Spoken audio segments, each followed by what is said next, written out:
വർഷങ്ങൾക്ക് മുമ്പ് പെപ്സിയുടെ ബ്ലെൻഡിങ്, അതായത് പെപ്സി ഉണ്ടാക്കാനായിട്ട് ബ്ലെൻഡ് ചെയ്തുകൊണ്ടിരുന്നത് സിന്തൈറ്റിലാണ്. എൻ്റെ ജീവിതത്തിൽ എനിക്ക് അപ്രിസിയേഷൻ കിട്ടിയിട്ടില്ല. ഫെയിലിയേഴ്സ് ഉണ്ടാവും, ഇല്ലെന്നേ പറയില്ല. There are lot of failures. But അതിനെ അതിജീവിക്കണമെങ്കിൽ നമുക്കൊരു മനസ്സിന് നല്ലൊരു ചലഞ്ചിങ് മൈൻഡ് ഉണ്ടാവണം. അന്ന് ഞാൻ ഇന്ത്യൻ മാർക്കറ്റിൽ ഇറങ്ങിയില്ലായിരുന്നുവെങ്കിൽ ഇന്ന് ഇന്ത്യൻ മാർക്കറ്റ് ടച്ച് ചെയ്യില്ലായിരുന്നു. അന്ന് ഇന്ത്യൻ മാർക്കറ്റിൽ ഇറങ്ങിയതുകൊണ്ട് ഇന്ന് ഇങ്ങനെ ഗ്രൂപ്പ് ടേൺ ഓവർ 1700 കോടിയാണ്. ഒപ്പിട്ട് കഴിഞ്ഞ പറഞ്ഞാൽ ഞാൻ ഫാറം വിളിച്ചു പറഞ്ഞത് ഞാൻ മുഴുവൻ വിറ്റിട്ടുണ്ടെന്ന് പറഞ്ഞു. നീ മുഴുവൻ വിറ്റോന്ന് ചോദിച്ചു. ഞാൻ ആർക്കാന്ന് ചോദിച്ചു. അവർ കമ്പനി പൂട്ടിയെന്നാണോ നീ പറഞ്ഞത്? അവർക്കല്ല, വേറെ കമ്പനി സിംഗപ്പൂരിലെ ലോകത്തിലെ ഏറ്റവും വലിയ കെമിൻ പറഞ്ഞ കമ്പനിക്ക് വിറ്റെന്ന് പറഞ്ഞു. അപ്രിസിയേഷനല്ല ഞാൻ നോക്കിക്കൊണ്ടിരുന്നത്, ഞാൻ എൻ്റെ ചലഞ്ചാണ് നോക്കിക്കൊണ്ടിരുന്നത്. എനിക്ക് എവിടെ എത്തണം, ഞാൻ ആരായി തീരണം എന്നായിരുന്നു എൻ്റെ കംപ്ലീറ്റ് എൻ്റെ ഒരു ഉള്ളിലുണ്ടായിരുന്ന തീ അതായിരുന്നു. Synthite industries private limited executive chairman doctor Viju Jacob സാറിന് ABC ടോക്കിലേക്ക് സ്വാഗതം. This video is powered by Medimix. ഈ പെപ്സിയുടെ കാര്യം എടുക്കാം, ഒരു ഉദാഹരണം എടുക്കാം. ഈ പെപ്സി പോലത്തെ ഒരു കമ്പനി കുർക്കുറെ പോലുള്ള സാധനങ്ങളൊക്കെ സിന്തൈറ്റിന്റെ രുചികൾ അല്ലെങ്കിൽ പ്രൊഡക്റ്റുകളാണ് ഉപയോഗിക്കുന്നത്. അത് ആ പെപ്സിയിലേക്ക് എത്താനായിട്ട് കുറേ സാറ്, കാരണം ഞങ്ങളൊക്കെ അറിയപ്പെടുന്ന, ഞാനൊക്കെ നമ്മൾ മാർക്കറ്റിംഗ് പഠിച്ചു തുടങ്ങിയപ്പോൾ തന്നെ നമ്മൾ മാർക്കറ്റിംഗ് ഗുരു എന്നറിയപ്പെടുന്ന സാറിന്റെ പല കാര്യങ്ങളും നമ്മൾ ഒബ്സർവ് ചെയ്ത കൂട്ടത്തിൽ വന്നിട്ട് എന്താണ് പെപ്സിയുടെ അനുഭവം, ഒരു മാർക്കറ്റിംഗ് എങ്ങനെയാണെന്ന് അനുഭവം തന്നെ സിന്തൈറ്റിനെ ഒരു ആഗോള ബ്രാൻഡാക്കി മാറ്റിയ കഥ കൂടിയായിരിക്കും. ഞാൻ പെപ്സിയിൽ ഞാൻ ആദ്യം ചെല്ലുമ്പോൾ അവർക്ക് ഈ ഒലിവ്സിന്റെ ഉപയോഗം പറയുമ്പോഴത്തേക്ക് അവർ എപ്പോഴും പുറകോട്ട് മാറിയിരുന്നു. കാരണം ഇപ്പൊ എപ്പോഴും അവർ ഉപയോഗിച്ചുകൊണ്ടിരുന്നത് കൂടുതലും ചില്ലി പൗഡറും പെപ്പർ പൗഡറും റോ മെറ്റീരിയൽസ് ചെയ്തിട്ടാണ് അവർ പ്ലേറ്റ് ചെയ്തുകൊണ്ടിരുന്നത്. അപ്പൊ ഞാനത് കൺവിൻസ് ചെയ്യാൻ കുറെ മാസങ്ങളെടുത്തു. എപ്പോഴെ പോയാലും ഞാൻ തിരിച്ചു വന്നിട്ട് ഫാദർ ചോദിക്കും എങ്ങനെയുണ്ടായിരുന്നു ഇന്നത്തെ ഡൽഹി ട്രിപ്പ്, എങ്ങനെയായിരുന്നു. ഞാൻ എപ്പോഴും പോസിറ്റീവ് മൈൻഡ് ആയിരുന്നു, ഞാൻ ഒരിക്കലും നെഗറ്റീവ് മൈൻഡിൽ പോകില്ല. നമ്മുടെ ഡെഫിനറ്റ് ആയിട്ടും ഇപ്രാവശ്യം ഞങ്ങൾക്ക് ബിസിനസ് കിട്ടുമെന്ന് പറയും. അങ്ങനെ പല തവണ പോയി അവർ എക്സ്പ്രഷൻ ചെയ്തു. അവസാനം അവർ ചില്ലിയുടെ ക്യാപ്സൈസിൻ, എരിവുള്ള ചില്ലി നമ്മൾ എക്സ്ട്രാക്ട് എടുത്തു. അപ്പോൾ ഞാൻ പതുക്കെ കയറി ചിലത് മനസ്സിലായി. അപ്പോൾ അവർക്ക് ബ്ലെൻഡ് കൊടുക്കാൻ തുടങ്ങി. ഇപ്പം കഴിഞ്ഞ വർഷം നമ്മൾ പെപ്സിക്ക് വേണ്ടി ഡൽഹിയിൽ ഒരു ഫാക്ടറി ഇട്ടു, അവരുടെ പ്രൊഡക്ഷന് വേണ്ടി. അതായത് അവർക്ക് സീസണിങ് കൊടുക്കാൻ വേണ്ടി നമ്മള് അവർക്ക് വേണ്ടി ഫാക്ടറി നമ്മള് ഡൽഹിയില് നമ്മള് ചെയ്തു കൊടുത്തു. അല്ല, പെപ്സിയുടെ എല്ലാ പ്രൊഡക്റ്റുകളിലും ഓൾ വേൾഡ് ഉപയോഗിക്കുന്നുണ്ടല്ലോ. നമ്മൾ ഇവിടെ വരുന്ന ഇന്ത്യൻ ഫ്ലേവേഴ്സ് ടോട്ടലി ഡിഫറെന്റ് ആണ്. ഇപ്പൊ നമ്മളിപ്പോ പെപ്സിയുടെ പെപ്സി കുടിക്കാൻ നേരത്തെ ഇവിടെ പെപ്സി കുടിക്കുന്നതും അമേരിക്കയിൽ പെപ്സി കുടിക്കുന്നതും ഫ്ലേവേഴ്സ് ഭയങ്കര വ്യത്യാസമുണ്ട്. കാരണം ഒന്ന് വാട്ടറിന്റെ വെള്ളമാണ് ഒരു മുഖ്യ കാരണം. വർഷങ്ങൾക്ക് മുമ്പ് പെപ്സിയുടെ ബ്ലെൻഡിങ്, അതായത് പെപ്സി ഉണ്ടാക്കാനായിട്ട് ബ്ലെൻഡ് ചെയ്തുകൊണ്ടിരുന്നത് സിന്തൈറ്റിലാണ്. നമ്മളായിരുന്നു ഇമ്പോർട്ട് ചെയ്തുകൊണ്ടിരുന്നത്. അന്ന് നമ്മുടെ 2 പ്രൊഡക്റ്റും അതിനകത്ത് പോകുന്നുണ്ടായിരുന്നു. നമ്മളെ നട്ട്മഗ് ഓയിലും പിന്നെ പെപ്പർ ഓയിലും അതിനകത്ത് പോകുന്നുണ്ടായിരുന്നു. അവിടെ 2 സായിപ്പ്മാർ വരും എപ്പോഴും. വന്നിട്ട് നമ്മുടെ ഫാക്ടറിയുടെ ഒരു സ്പെഷ്യൽ സ്പേസ് കൊടുത്തിട്ടുണ്ട്. അവിടെ വന്ന് അവർ ബ്ലെൻഡ് ചെയ്യും. അതിനകത്ത് ഒരാൾ കയറിയിട്ട് ബ്ലെൻഡ് ചെയ്തിട്ട് മറ്റേ ആൾ കയറുള്ളൂ. ഇവർക്ക് തമ്മിലും രഹസ്യമാണ്. അപ്പൊ അവർ ബ്ലെൻഡ് ചെയ്തിട്ട് നമ്മൾ അത് നേരെ അവരുടെ ഫാക്ടറിയിലേക്ക് അയച്ചു കൊടുക്കും. ഇവിടുന്ന് നമ്മൾ റോ മെറ്റീരിയൽ, അവരുടെ കുറച്ച് വേറെ റോ മെറ്റീരിയൽസ് കൂടെ ഉണ്ട്, അത് നമ്മൾ ഇമ്പോർട്ട് ചെയ്ത് കൊടുക്കും. ഇത് ഇങ്ങനെയാണ് തീർച്ചയായിട്ടും തുടക്കം. പക്ഷെ ഈ ലെവലിലേക്ക് നമ്മുടെ ഒലിവ്സ് വിൽക്കുന്ന ലെവലിലേക്ക് നമ്മൾ പോയിരുന്നില്ല. പിന്നെ ഞാൻ വന്നത് ഏറ്റെടുത്ത് കഴിഞ്ഞ പിന്നെ ഞാൻ ആ ലെവലിലേക്ക് യൂണിലിവറിലാണെങ്കിൽ ഇപ്പൊ നമ്മളിപ്പോ നോക്കി കഴിഞ്ഞാൽ എല്ലാ മസാല ടീം ഞങ്ങളുടെയാണ്. ഇരുന്നാറ്, യൂണിലിവർ, ഏത് മസാല ടീ കമ്പനികൾ പേരെടുത്തോ നമ്മുടെ ആയിരിക്കും അതിന്റെ മസാല ഫ്ലേവർ. ഈ ഫ്ലേവറുകൾ ആഡ് ചെയ്യുമ്പോൾ നമ്മൾ സാധാരണ പറയേണ്ടത് കെമിക്കലാണ് എന്നാണ് നമ്മൾ കേൾക്കാറ്. ശരിക്കും ഇപ്പൊ ഇല്ലാത്തൊരു സാധനം അല്ലല്ലോ ഇത്. അതിനെ പറ്റി ഒന്ന് വിശദീകരിക്കാം. നമ്മൾ ഒരു കെമിക്കൽ ആഡ് ചെയ്യില്ല, എല്ലാം സ്പൈസസ് വെച്ചിട്ടുള്ള ബ്ലെൻഡ്സാ. ക്ലിയർ, ഒരു കെമിക്കൽ നമുക്ക് ആഡ് ചെയ്യാൻ 100% നാച്ചുറൽ ആണ്. ഇപ്പൊ കാടമ ഓയിൽ പ്ലേറ്റ് ചെയ്ത് വരുന്നതെന്ന് വെച്ചാൽ കാടമ ഓയിലിനകത്ത് നമ്മൾ പ്രോപ്പർ ആയിട്ടുള്ള കാടമ ഓയിൽ ഉണ്ടാക്കി അവർക്ക്, കാരണം കോസ്റ്റ് എഫക്റ്റീവ് ആണല്ലോ. അപ്പൊ അതിൻ്റെ അകത്ത് നമുക്ക് കാരഫിൽ കുറയ്ക്കും. അങ്ങനെ അവർക്ക് നമ്മൾ റേഷ്യോ ഉണ്ട്, ആ റേഷ്യോയിലാണ് നമ്മൾ അവർക്ക് ബ്ലെൻഡ് ചെയ്ത് കൊടുക്കുന്നത്. ഇന്ത്യയിലെ ആദ്യത്തെ ബ്ലെൻഡഡ് കമ്പനിയുടെ അല്ലെങ്കിൽ ഈ സ്പൈസസിന്റെ ബ്ലെൻഡ് ചെയ്തേക്കുന്നത് സിന്തൈറ്റ് ആണല്ലോ. അപ്പൊ ആ ഒരു കമ്പനിയുടെ ഹെഡ് എന്നുള്ള രീതിയിൽ ആ ബ്ലെൻഡിങ്ങിനെ പറ്റി സാർ കുറച്ചും കൂടി ഒന്ന് ഞങ്ങൾക്ക് സാധാരണ പ്രേക്ഷകർക്ക് മനസ്സിലാകും. ഇത് നമ്മളിപ്പോ ഒരു ചിക്കൻ ടിക്ക ഒരു ഉദാഹരണം എടുത്തു കഴിഞ്ഞാല് അതിനകത്ത് പല ഫ്ലേവേഴ്സും കൂടി ആഡ് ചെയ്തതാണ് ചിക്കൻ ടിക്ക ഫ്ലേവർ ഉണ്ടാവുന്നത്. ഈവൻ അതൊരു പുതിയ രുചിയാണോ? അല്ല, പുതിയ രുചിയല്ല. നമ്മളിപ്പം ചിക്കൻ ടിക്ക എന്ന് പറഞ്ഞാൽ നമ്മളിപ്പം ഭക്ഷണം കഴിക്കാൻ നേരത്തെ ചിക്കൻ ടിക്ക വേറൊരു ഡിഷാണ്. വേറെ ഡിഷാണ് അത്. ആ ഡിഷിന് വേണ്ടിയുള്ള സാധനം നമുക്ക് അതാണ് സാർ മാരിഗോൾഡ്. അല്ലല്ല, ഇത് ചിക്കൻ ടിക്ക നമ്മൾ കഴിക്കുന്ന ചിക്കൻ ടിക്ക. ചിക്കനകത്ത് ആ ഫ്ലേവർ ഉണ്ടല്ലോ, ഫ്ലേവർ ഉണ്ട്. ആ ഫ്ലേവർ ബ്ലെൻഡ് ചെയ്യും നമ്മള്. ബ്ലെൻഡ് ചെയ്യുന്ന വെച്ച് കഴിഞ്ഞാൽ നമ്മൾ നോർമൽ ആയിട്ടുള്ള ചിക്കൻ ടിക്ക ഉണ്ടാക്കുന്ന ഒരു കോമ്പിനേഷൻ എടുക്കും. ആദ്യം പൗഡർ കോമ്പിനേഷൻ എടുക്കും. ആ പൗഡർ കോമ്പിനേഷൻ എടുത്തിട്ട് അതിന്റെ റേഷ്യോ നോക്കിയിട്ട് നമ്മൾ ഒളിയർസ്, കാരണം നമ്മുടെ ഒളിയർസ് എന്ന് പറഞ്ഞാൽ ഹൈ കോൺസെൻട്രേറ്റഡ് ആണ്. അപ്പൊ നിങ്ങളിപ്പോ ഒരു 10 കിലോ വെക്കുന്ന സാധനത്ത് നമുക്ക് ചിലപ്പോൾ 1/2 കിലോ മതിയായിരിക്കും. മനസ്സിലാവുണ്ടോ? അപ്പൊ 1/2 കിലോ മതി നമുക്ക്. അപ്പൊ അങ്ങനെ പല തവണ ട്രയൽസ് എടുത്ത് നമ്മൾ ഫ്ലേവേഴ്സ് ഉണ്ടാക്കും. ഇപ്പൊ chicken tikka flavour, barbecue flavours, biryani flavour, എല്ലാ ഇപ്പൊ ഇറങ്ങുന്ന എല്ലാ ബിരിയാണി ഫ്ലേവേഴ്സും ഒത്തിരി നമ്മൾ ഉണ്ടാക്കിയിട്ടുണ്ട്. ഒരേ രുചിയും ഒരേ മണവും അല്ലെങ്കിൽ ഒരു എല്ലായിടത്തും കൊടുക്കാൻ പറ്റും. അതാണ് അതിന്റെ ഗുണം. ഏറ്റവും വലിയ ഗുണം എന്ന് വെച്ച് കഴിഞ്ഞാൽ കൺസിസ്റ്റന്റ് ആയിരിക്കും. ഇന്ന് കൊടുത്താൽ നാളെ അതേ രുചിയായിരിക്കും, ഒരിക്കലും മാറ്റം ഉണ്ടാവില്ല. അതാണ് ഇതിന്റെ ഒരു റിസൾട്ട്. അതെന്ന് വെച്ചാൽ സാധാരണ അതായത് നമ്മൾ പൗഡർ ഉപയോഗിക്കുമ്പോൾ അതിന്റെ പ്രശ്നം വെച്ച് കഴിഞ്ഞാൽ നമുക്ക് ലോസ് വരും, പൗഡർ ലോസ് വരും. ഏറ്റക്കുറച്ചിലുകൾ കാരണം വിടാൻ നേരത്തെ അല്ലെങ്കിൽ കുറച്ച് പൊടി പറക്കും, അങ്ങനെ ഇൻഫെക്ഷൻസ് കൂടും, ബാക്ടീരിയൽ ഇൻഫെക്ഷൻസ് കൂടും, അങ്ങനെ പല ചലഞ്ചസും ഉണ്ട്. ഇതിനകത്ത് ചലഞ്ചസ് ഇല്ല. ഈ കൺസിസ്റ്റൻസി ഇത് ബ്ലെൻഡിങ്ങിലാണോ ഇത് സംഭവിക്കുന്നത്? ബ്ലെൻഡിങ്ങിലെ കൺസിസ്റ്റൻസി ഉണ്ടാക്കുന്നത് അവിടെയാണ് നമ്മുടെ ഒരു മാന്ത്രിക, അവിടെയാണ് നമ്മുടെ സീക്രട്ട്. എനിക്ക് ഒരു ചോദ്യം ചോദിക്കുന്നത്, ആദ്യം ഞാൻ ചോദിച്ചതാണ്, ആദ്യത്തെ ബ്ലെൻഡ് ചെയ്തിട്ടുള്ള പ്രൊഡക്റ്റ് എന്തായിരുന്നു, ഉൽപ്പന്നം എന്തായിരുന്നു? ഞാൻ ആദ്യം ബ്ലെൻഡ് ചെയ്ത് ടീ മസാല ടീക്ക് വേണ്ടി ബ്ലെൻഡ് ചെയ്തത്. അതിന്റെ മാർക്കറ്റിംഗ് ഒന്ന് പറഞ്ഞുതരാമോ? ഞാൻ യൂണിലിവറിൽ ചെന്ന് ഡിസ്കഷൻ തുടങ്ങി. അപ്പം നമ്മൾ സാധാരണ കാർഡമം ഓയിൽ കൊണ്ടുപോയി കൊടുത്തു. അവർ പറഞ്ഞു പറ്റത്തില്ല, റേറ്റ് കൂടുതലാന്ന് പറഞ്ഞു. അപ്പം ഞാൻ പറഞ്ഞു എന്താണ് നമുക്ക് ചെയ്യാൻ പറ്റുക? അപ്പം ഞാൻ പറഞ്ഞു ഒരു കാര്യം ഞാൻ പറഞ്ഞുതരാം, ഒരു ഐഡിയ പറഞ്ഞുതരാം.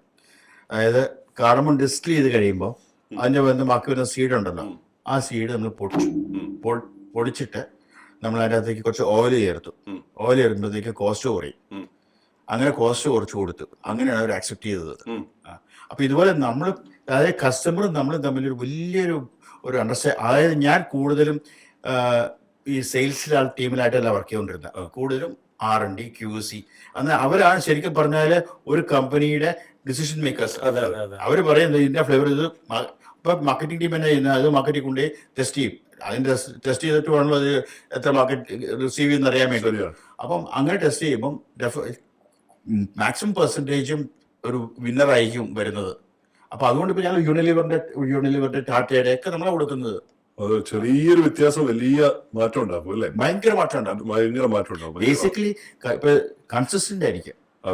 അതാണ് ഏറ്റവും ഇപ്പൊ റെഡ് റോസ്, അതിനകത്ത് ജിഞ്ചർ നമ്മുടെ ഫ്ലേവറാ. അപ്പൊ അങ്ങനെ എല്ലാ ടീ മസാല മാത്രമല്ല, ഫുഡ് ഐറ്റംസില് ഒത്തിരി കാര്യങ്ങൾ നമ്മള് ഇതിനകത്തേക്ക് ഇറങ്ങി ബ്ലെൻഡ്സ് പോയിട്ടുണ്ട്.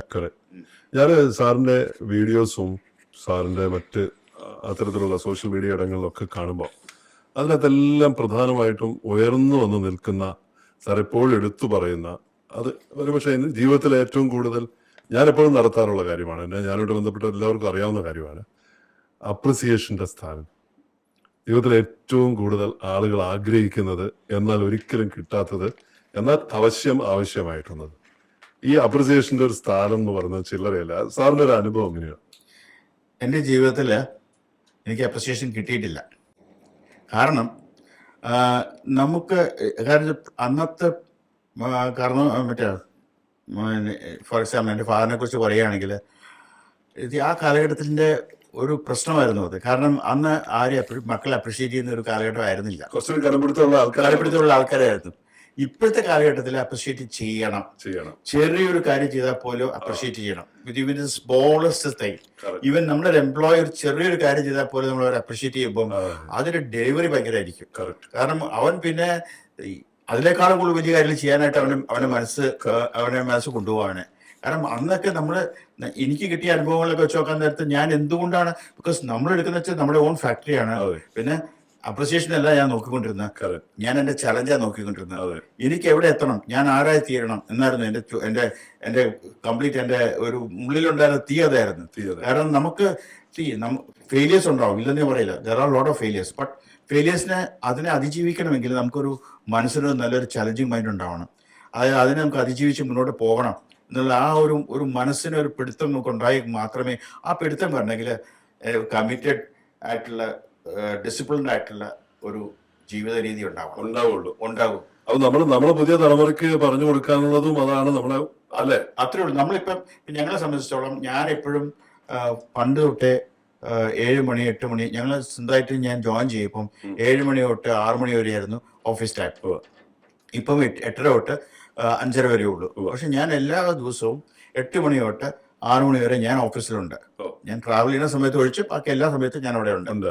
അപ്പം അതൊരു ഡിസിപ്ലിനാണ്. പക്ഷെ ഈ വരുന്ന തലമുറയ്ക്ക് എത്രമാത്രം ഡിസിപ്ലിൻ ഉണ്ടോ ഇല്ലയോ എന്നുള്ളത് സംശയമുണ്ട്. കാരണം ഇത് നമുക്ക് അതിനുള്ള പാഷൻ ഉണ്ടാവണം. അത് എനിക്ക് ചെയ്യണം, അല്ലെങ്കിൽ അത് എനിക്ക് മുന്നോട്ട് കൊണ്ടുപോകണം. എനിക്കൊരു I should be a good leader, അല്ലെങ്കിൽ എനിക്ക് നല്ലൊരു പ്രോഡക്റ്റുകൾ ഉണ്ടാക്കണം. ഞാൻ I should be known to people. ഞാനൊരു എന്താ പറയുക, ഒരു ലെഗസി. അത് നമുക്ക് നാളെ നമ്മുടെ മക്കളോ അല്ലെങ്കിൽ നമ്മുടെ ഫാമിലി തിരിഞ്ഞു നോക്കാൻ നേരത്ത് he has done so much. ഇപ്പൊ എന്റെ ഫാദറിനെ പറ്റി പറയുകയാണെങ്കിൽ ഒന്നുമില്ലായ്മയിൽ നിന്ന് he made a base for us. കാരണം ഫാദർ എന്നെ ഏൽപ്പിക്കുമ്പം ഞങ്ങളുടെ ടേൺ ഓവർ വാസ് അബൌട്ട്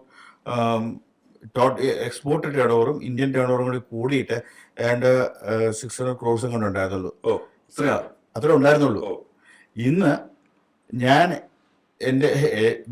എന്നെ മാർക്കറ്റിംഗ് ഏൽപ്പിക്കുമ്പോൾ 600-700 കോടി ഉണ്ടായിരുന്നുള്ളൂ. ഇന്ന് ഒലിവർസിൽസ് മാത്രം 1800 കോടിയുണ്ട്. പിന്നെ ഞങ്ങളുടെ ടോട്ടൽ ഗ്രൂപ്പ് ടേൺ ഓവറിൻ്റെ അകത്ത് ഏറ്റവും വലിയ രസകരമായിട്ടുള്ള കാര്യം എന്ന് പറഞ്ഞാൽ അന്ന് ഞാൻ ഇന്ത്യൻ മാർക്കറ്റിൽ ഇറങ്ങിയില്ലായിരുന്നു എങ്കിൽ ഇന്ന് ഇന്ത്യൻ മാർക്കറ്റ് ടച്ച് ചെയ്യില്ലായിരുന്നു. കാരണം അന്ന് ഇന്ത്യൻ മാർക്കറ്റിൽ ഇറങ്ങിയതുകൊണ്ട് ഇന്ന് ഞങ്ങളുടെ ഗ്രൂപ്പ് ടേൺ ഓവർ 1700 കോടിയാണ്. ആരുമില്ലാത്ത സമയത്ത് ഇന്ന് ഇന്ത്യൻ മാർക്കറ്റ് മാത്രം ഞാൻ ഈ പറയുന്നത് 1700 crores ആണ്. അവിടെ വളർന്നു ഇവിടെയും വളർന്നു, എക്സ്പോർട്ടും വളർന്നു, ഇവിടെയും വന്നു. അങ്ങനെ നമുക്ക് പിന്നെ ഞാൻ ട്രാവൽ ചെയ്യാൻ തുടങ്ങി. ഇന്റർനാഷണൽ ട്രാവൽസ് പ്രമാണം ചെയ്യാൻ തുടങ്ങി. കാരണം കസ്റ്റമറെ കണ്ട് യാത്ര ചെയ്യാതെ നമുക്കൊന്നും ഇവിടെ ഇരുന്നുകൊണ്ട് മെയിൽ അയച്ചുകൊണ്ടൊന്നും നമുക്കൊന്നും ഗെയിൻ ചെയ്യാൻ പറ്റത്തില്ല. You must travel, meet the customers, meet the people around you. നമ്മൾ ട്രാവൽ ചെയ്യുന്ന ഫ്രീ ടൈം കിട്ടുമ്പം എൻ്റെ ഒരു ബേസിക് തിങ് എന്ന് വെച്ചാൽ ഞാൻ എവിടെയെങ്കിലും ഷോപ്പിങ്ങിനായി നമ്മുടെ മസാല ഇങ്ങനെ കിട്ടുന്ന സ്ഥലത്തൊക്കെ പോകും. ഈ പ്രത്യേകിച്ച് ഫാർമസ്യൂട്ടിക്കൽ മറ്റേ ഷോപ്പിലൊക്കെ കയറും. കാരണം വെച്ചാൽ എന്തൊക്കെയാണ് പുതിയ പ്രൊഡക്റ്റ് വരുന്നത്, നമ്മുടെ ഒരു നോളജ് ക്രിയേഷന് വേണ്ടി ഞാൻ കുറെ പ്രൊഡക്റ്റുകൾ മേടിക്കും. അങ്ങനെ ഇവിടെ കൊണ്ടുവന്നിട്ട് നമ്മൾ ഒരു അനാലിസിസ് നടത്തും. നമ്മൾ എവിടെയാണ് എവിടേക്കാണ് നമ്മുടെ പ്രൊഡക്റ്റുകൾ വ്യത്യാസമുണ്ട്, എവിടേക്കാണ് നമ്മുടെ പ്രൊഡക്റ്റുകൾ പോകുന്നതൊക്കെ നമ്മൾ കുറച്ച് മനസ്സിലാക്കിയേ പറ്റൂ. കാരണം നമുക്ക് ഇന്റർനാഷണൽ മാർക്കറ്റിലേക്ക് പോകണമെങ്കിൽ അവരെ ലെവലിലേക്ക് നമ്മൾ ഗ്രോ ചെയ്യാൻ നമ്മൾ ശ്രമിക്കണം. അല്ലെങ്കിൽ ഒപ്പത്തിനെത്താൻ നമ്മൾ നോക്കണം. സതീഷേ, ഈ നമ്മൾ അപ്രിസിയേഷനെ കുറിച്ചല്ലേ സംസാരിച്ചു? അപ്പൊ അത് കുറച്ച് കർശനക്കാരനായിട്ടുള്ള ഒരു വലിയ മനുഷ്യന്റെ മകൻ എന്ന നിലയ്ക്ക് അത് കിട്ടാത്ത ഒരു സ്ഥലത്ത് റെസ്ട്രിക്ഷന്റെ ഇടയ്ക്കാണ് വളർന്നതെന്ന് പറഞ്ഞില്ലേ? പക്ഷെ ഈ യാത്ര നടത്തിയിട്ട് ഞാൻ കണ്ട ഒരു കാഴ്ചയുണ്ട്. മെക്സിക്കോയിൽ പോയിട്ട് മാരി ഗോൾഡ് അല്ലെ, അത് ഫെയിലർ ആയിട്ട് തിരിച്ചു വരുന്ന വഴി ദൈവത്തിന്റെ ഇടപെടൽ നടത്തിയിട്ട് തിരിച്ചു വന്നിട്ട് ഫാദറിന്റെ ഒരു അപ്രിസിയേഷൻ സാറൊന്ന് പറയാമോ? ഞാൻ മാരിഗോൾഡ് ഒരു ഡിവിഷൻ ഉണ്ടായിരുന്നു ഞങ്ങൾക്ക്. മാരിഗോൾഡ് അത് കൂടുതലും കൃഷി ചെയ്യിപ്പിച്ച് എന്റെ റെസ്പോൺസിബിലിറ്റി. ഞാൻ കോയമ്പത്തൂർ ഫാക്ടറി ഉണ്ട്. ആ ഫാക്ടറിക്ക് ഫാക്ടറി തുടങ്ങിയത് മറ്റേ ഫ്ലവർ എക്സ്ട്രാക്ഷന് വേണ്ടിയാണ്. അതായത് ജാസ്മിൻ, ട്യൂബ്രോസ്, മെമോസ ഒക്കെ പെർഫ്യൂമറി ഇൻഡസ്ട്രിക്ക് വേണ്ടി ഞങ്ങളൊരു ഫ്രഞ്ച് കമ്പനിയുടെ കൊളാബറേഷനാണ് 1985 സ്റ്റാർട്ട് ചെയ്തത്. അത് കഴിഞ്ഞപ്പോൾ അത് 6 മാസം വരത്തുള്ളൂ. 6 മാസം കഴിഞ്ഞാൽ പിന്നെ എന്താണ് ചെയ്യേണ്ടതെന്നുള്ള ക്വസ്റ്റ്യൻ വന്നു. അങ്ങനെ ഇരിക്കുമ്പോഴാണ് ഈ മാരിഗോൾഡ് എക്സ്ട്രാക്റ്റിനെ കുറിച്ചൊരു ഇത് വന്നത്. ഒരു കമ്പനിയായിട്ട് ടൈപ്പ് ചെയ്യാനൊരു അവസരം കിട്ടിയത്. അപ്പൊ അങ്ങനെ ഇതിപ്പോൾ എന്നാൽ ശരി എന്നാൽ അവിടെ ചെയ്യാലോ എന്ന് വെച്ചാൽ അങ്ങനെ അത് സ്റ്റാർട്ട് ചെയ്തു. അങ്ങനെ സ്റ്റാർട്ട് ചെയ്ത് ഫസ്റ്റ് ഇയർ കുഴപ്പമില്ലായിരുന്നു. സെക്കൻഡ് ഇയർ അവർക്ക് ക്വാണ്ടിറ്റി കൂടുതൽ വേണമെന്ന് പറഞ്ഞു. ആ സെക്കൻഡ് ഇയർ കുഴപ്പമില്ലാതെ പോയി. തേർഡ് ഇയർ അവർ ഇനിയും കുറച്ചുകൂടെ ക്വാണ്ടിറ്റി കൂടുതൽ വേണമെന്ന് പറഞ്ഞു. അപ്പൊ നമ്മളൊരു 150 ടൺ ഉണ്ടാക്കി വെച്ചു. അപ്പം ഉണ്ടാക്കി വെച്ച് കഴിഞ്ഞപ്പോഴത്തേക്കും ഒരു ദിവസം ഒരു മെസ്സേജ് വരുന്നു, കമ്പനി ബാങ്ക്രപ്സി ആയി. അവിടുത്തെ കമ്പനി, മെക്സിക്കൻ കമ്പനി ബാങ്ക്രപ്സി ആയി, ഞങ്ങൾക്ക് എടുക്കാൻ പറ്റത്തില്ല എന്ന് പറഞ്ഞൊരു മെസ്സേജ് വന്നു. അപ്പൊ അതൊരു പ്രശ്നമായിട്ട് മാറി ആക്ച്വലി.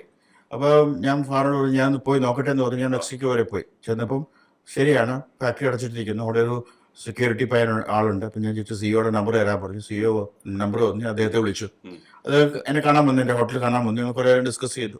അന്ന് രാത്രി ഇവിടെ ഡിസ്കസ് ചെയ്തു എന്തെങ്കിലും മാർഗത്തിൽ എടുക്കാൻ പറ്റുമോ, അല്ലെങ്കിൽ ലോങ് ടേം ഒരു ക്രെഡിറ്റ് കൊടുത്തിട്ട് എടുക്കാൻ പറ്റുമോ എന്നൊക്കെ നമ്മൾ ഡിസ്കസ് ചെയ്തു. പക്ഷേ അതൊന്നും പറ്റില്ല എന്ന് അദ്ദേഹം വ്യക്തമായിട്ട് പറഞ്ഞു. ഇപ്പം ഞാൻ സത്യത്തിൽ വളരെ ഡിസപ്പോയിന്റഡ് ആയിട്ട്, അന്നത്തെ 150 ടൺ എന്ന് പറഞ്ഞാൽ 28 കോടിയുടെ സാധനമാണ് എനിക്കുന്നത് 95-96. അപ്പോൾ ഞാൻ വിഷമിച്ച് ഫ്ലൈറ്റിൽ കയറുവാണ്. ഞാൻ അറ്റ്ലാന്റ വഴി ഹോങ്കോങ്ങിൽ വന്നു. ഹോങ്കോങ്ങിൽ നിന്ന് സിംഗപ്പൂരിലേക്കുള്ള ഫ്ലൈറ്റിൽ കയറിയിരുന്നു. അപ്പോൾ എൻ്റെ അടുത്ത് ഒരു വ്യക്തി വന്നിരുന്നു. അദ്ദേഹം 2 ക്യാൻ ബിയർ കൊണ്ടുവന്നു. ആ ബിയർ കൊണ്ടുവന്ന് എയർഹോസ്റ്റസിൻ്റെ അടുത്ത് കൊടുത്തു. അപ്പോൾ ഞാൻ ചോദിച്ചു, ഫ്ലൈറ്റിൽ ബിയർ കിട്ടുമല്ലോ, പിന്നെ എന്തിനാ ഇവിടെ ഈ ബിയർ മേടിച്ച് കൊണ്ടുവന്നതെന്ന് ചോദിച്ചു. അപ്പോൾ അദ്ദേഹം പറഞ്ഞു അദ്ദേഹത്തിന് സുഖമില്ല, പിന്നെ സാധാരണ ബിയർ കഴിക്കുന്നത് മെഡിസിൻ ഉള്ളതാണെന്ന് പറഞ്ഞു. ഞാൻ ചോദിച്ചു എവിടെ നിന്നാണ് ഇത് കിട്ടിയെന്ന് മേടിച്ചെന്ന്. ഞാൻ ഇപ്പോൾ ചൈനയിൽ നിന്ന് വരുമെന്ന് പറഞ്ഞു. അപ്പോൾ അദ്ദേഹം കൊടുത്തു. തിരിച്ചു വന്നവിടെ ഇരുന്നു. വന്നിരുന്ന് കഴിഞ്ഞിട്ട് ഞാൻ അദ്ദേഹത്തോട് ചോദിച്ചു, ചുമ്മാ കാഷ്വാടി, ഞാൻ സാറിന് എൻ്റെ സൈഡിലേക്ക് അവിടെ സംസാരിക്കാറുള്ള ഒരാളാണ്. അപ്പം ഞാൻ ചോദിച്ചു എന്താണ് ചൈനയിൽ പോയെന്ന് ചുള്ളി പറഞ്ഞു. ഞാൻ ഇങ്ങനെ മാരിഗോൾഡ് അന്വേഷിച്ച് പോയതാണെന്ന് പറഞ്ഞു. അപ്പം ഞാൻ അത് കഴിഞ്ഞിട്ട് ഇപ്പം ഞാൻ എന്ത് മാരിഗോൾഡ്, അപ്പോൾ മാരിഗോൾഡ് എക്സ്ട്രാക്ട് തന്നെയാണ് ചോദിച്ചപ്പോൾ കെമിൻ എന്ന് പറഞ്ഞ കമ്പനിയുടെ പേരും പറഞ്ഞു അദ്ദേഹത്തിനോട്. ഞങ്ങൾ ഡിസ്കഷൻ തുടങ്ങി. പുള്ളി പറഞ്ഞു, അപ്പോൾ ഞാൻ ചോദിച്ചു എന്തോരം ക്വാണ്ടിറ്റി നിങ്ങൾക്ക് വേണ്ടതെന്ന് ചോദിച്ചു. അപ്പോൾ പറഞ്ഞു മിനിമം 150 മെട്രിക് ടൺസ് എന്ന് പറഞ്ഞു. അപ്പം ഞാൻ വിളിച്ചു ഇതൊരു വലിയൊരു അനുഭവമാണല്ലോ എനിക്കെന്നുള്ള ഞാൻ അദ്ദേഹത്തോട് ചോദിച്ചു എത്ര വിലയ്ക്ക് അതിന് മേടിക്കുന്നത്. അപ്പോൾ എനിക്ക് ഇത് ഗ്രാമിലാണ് വിൽക്കുന്നത്, കിലോയ്ക്കല്ല. അപ്പോൾ ഇത് ഗ്രാമിന് 19 സെന്റ് ഉണ്ടെന്ന് പറഞ്ഞു. ആ സമയം വരെ ഞാൻ വിറ്റുകൊണ്ടിരുന്നത് ഗ്രാമിന് 12 സെന്റിനാണ്. അപ്പം ഭയങ്കര വ്യത്യാസം. അപ്പോൾ 7 സെന്റ് കൂടുതൽ. അപ്പം ഞാൻ ചോദിച്ചു കഴിഞ്ഞ് സംസാരിച്ചുകൊണ്ടിരുന്ന സമയത്ത് പുള്ളി പറഞ്ഞു, ഞാൻ ഞാൻ എൻ്റെ ബ്രോഷർ എടുത്ത് അദ്ദേഹത്തെ കാണിച്ചു കൊടുത്തു. ഞാൻ പറഞ്ഞു ഞാനൊരു മാരിഗോൾഡ് പ്രൊഡ്യൂസറാണ്. അപ്പം എന്നോട് പുള്ളി ഭയങ്കര എക്സൈറ്റഡ് ആയി. അദ്ദേഹത്തിന്റെ പേര് ആന്റണി എന്നാ, മറക്കില്ല അദ്ദേഹത്തെ ഒരിക്കലും. കാരണം ആന്റണിയോട് പറഞ്ഞു ആര് സീരിയസ് എന്ന് ചോദിച്ചു. വെരി സീരിയസ് എന്ന് പറഞ്ഞു. സഹയാത്രികരായിട്ട് പോവാണ്. രണ്ടുപേരും 2 അവസ്ഥയിലാണ് വരുന്നത്, ഒരേ കാര്യത്തിൽ. അതെ, അതാണ് അതിനകത്ത് ഏറ്റവും വലിയ മിറാക്കിളാ. അപ്പൊ ഞാനൊക്കെ പറഞ്ഞു. അപ്പൊ എന്നോട് ചോദിച്ചു, അപ്പോഴാണ് ഞാൻ ചോദിക്കുന്നത് എന്തൊരു ക്വാണ്ടിറ്റി. അപ്പൊ 150 ടൺസ് ഇമ്മീഡിയറ്റ് ആയിട്ട് വേണമെന്ന് പറഞ്ഞു. ഞാൻ പറഞ്ഞു 150 ടൺസ് ഞാൻ ഇമ്മീഡിയറ്റ് തരാം. അപ്പൊ എന്നു വെച്ചു എത്ര പ്രൈസ് ആയിരിക്കും എന്ന് വെച്ചു. ഞാൻ പറഞ്ഞു ഇപ്പൊ യു സെഡ് 19 സെന്റ്സിനോ. ഞാൻ പറഞ്ഞു 19.7 ആണ് ഞാൻ തരാം എന്ന് പറഞ്ഞു. കാരണം എനിക്ക് അവിടെ എന്തെങ്കിലും ഒരു സാധ്യത നോക്കിയാൽ അങ്ങനെയാണല്ലോ ബിസിനസ്സുകാരൻ ആരാണെങ്കിലും അങ്ങനെയല്ലേ സാധ്യത നോക്കുള്ളൂ. അപ്പം അഥവാ നെഗോഷിയേറ്റ് ചെയ്യണമെങ്കിൽ തന്നെ 19 നമ്മളെ കണ്ട് മനസ്സിലാക്കിയിട്ടാണ്. അതെ. അപ്പൊ അദ്ദേഹം പറഞ്ഞു ശരി. അപ്പൊ ഞാൻ പിന്നെ പുള്ളി ഞങ്ങൾ പിന്നെ ഉറങ്ങാൻ പോലും സമയം കിട്ടിയില്ല. ഞങ്ങൾ അപ്പൊ ഫ്ലൈറ്റ് ലാൻഡ് ചെയ്ത് കഴിഞ്ഞു. അവർ ഡിസ്കഷൻ പോയിക്കൊണ്ടിരിക്കുകയാണ്. കാരണം ഹോങ്കോങ് സിംഗപ്പൂർ ഷോർട്ട് ഫ്ലൈറ്റാണ്. അപ്പൊ എന്നോട് പറഞ്ഞു രാവിലെ അദ്ദേഹത്തിന്റെ ഓഫീസിൽ വരാൻ പറ്റുമെന്ന് ചോദിച്ചു. ഞാൻ രാവിലെ ഒരു അപ്പോയിന്റ്മെന്റ് ഉണ്ട്, ഞാൻ നോക്കട്ടെ എന്ന് പറഞ്ഞു. കാരണം എല്ലാത്തിനും നമ്മൾ പെട്ടെന്ന് എപ്പോൾ ഓടി വരാന്ന് പറഞ്ഞാൽ ശരിയാവില്ലല്ലോ. അപ്പൊ ഞാൻ പറഞ്ഞു എനിക്ക് അപ്പോയിന്റ്മെന്റ് ഉണ്ട്, അത് ക്യാൻസൽ ചെയ്യാൻ പറ്റുമെന്ന് നോക്കട്ടെ എന്ന് പറഞ്ഞു. അപ്പൊ ഞാൻ മറ്റൊരു അപ്പോയിന്റ്മെന്റ് ക്യാൻസൽ ചെയ്തിട്ട് ഞാൻ പറഞ്ഞു വന്നേക്കാന്ന് പറഞ്ഞു. രാവിലെ ഇവിടെ ചെല്ലുമ്പോൾ അദ്ദേഹത്തിന്റെ പ്രസിഡന്റ് നമ്മളെ എപ്പോഴും അങ്ങനെയാണല്ലോ ഒരു പിന്നെ ഉള്ളിൽ മുഴുവൻ സന്തോഷം കൊണ്ട് എന്താ ചെയ്യേണ്ടതെന്ന് അറിയുമ്പോൾ ഇരിക്കുകയാണ്. അപ്പൊ ഞാൻ കോൺട്രാക്ട് എന്നോട് ഞാൻ ചെല്ലുമ്പോഴത്തേക്ക് കോൺട്രാക്ട് അടിച്ചു വെച്ചിട്ടുണ്ട്. അപ്പൊ എനിക്ക് ഒപ്പിട്ടാൽ മാത്രം മതി. ഒപ്പിട്ട് പിന്നെ അവരെന്നെ ലഞ്ചിനും ഉണ്ട്. ഒപ്പിട്ട് കഴിഞ്ഞാൽ അവരെ ഞാൻ ഫാറം വിളിച്ചു പറഞ്ഞു ഞാൻ മുഴുവൻ വിറ്റിട്ടുണ്ടെന്ന് പറഞ്ഞു. നീ മുഴുവൻ വിറ്റോന്ന് ചോദിച്ചു. ആർക്കാന്ന് ചോദിച്ചു. അവർ കമ്പനി പൂട്ടിയെന്നാണോ നീ പറഞ്ഞത്? അവർക്കല്ല, വേറെ കമ്പനി സിംഗപ്പൂരിലെ ലോകത്തിലെ ഏറ്റവും വലിയ കെമിൻ എന്ന് പറഞ്ഞ കമ്പനിക്ക് വിറ്റെന്ന് കൊടുത്തു. ലോകത്തിലെ ഏറ്റവും വലിയ കമ്പനിയാണ് മാരിഗോൾഡ് സ്റ്റാർട്ട് എടുക്കുന്നത്. അവർക്കാ വിൽക്കുന്നത് ഞാൻ. അവരായിട്ട് ഞാൻ പിന്നെ ഒരു 5-10 വർഷം ഞാൻ അവരായിട്ട് കോൺട്രാക്റ്റിലായിരുന്നു. അത് കഴിഞ്ഞിട്ട് തിരിച്ചു വന്നപ്പോ ഫാറിന് ഇക്കനോട്ട് എക്സ്പ്രസ് സന്തോഷം എക്സ്പ്രസ് ചെയ്യാൻ പറ്റുന്നില്ല. അത് കംപ്ലീറ്റ് ആയിട്ട് ആ എൻറ്റയർ ക്വാണ്ടിറ്റി വിതിൻ 2 days കണ്ണറിന് കയറ്റി ഷിപ്പ് ചെയ്ത് കഴിഞ്ഞു. അത്രയും വലിയൊരു സംഭവം എന്ന് പറഞ്ഞാൽ അത്ര എളുപ്പമുള്ള കാര്യമല്ല. ജീവിതത്തിലെ ഏറ്റവും ആദ്യത്തെ വലിയ വിജയം എന്ന് പറയുന്നത് എന്റെ ഏറ്റവും വലിയ വിജയം തന്നെയായിരുന്നു. ഓർത്തിരിക്കുന്നത് അത് തന്നെയാണ്. പിന്നെ ഞാൻ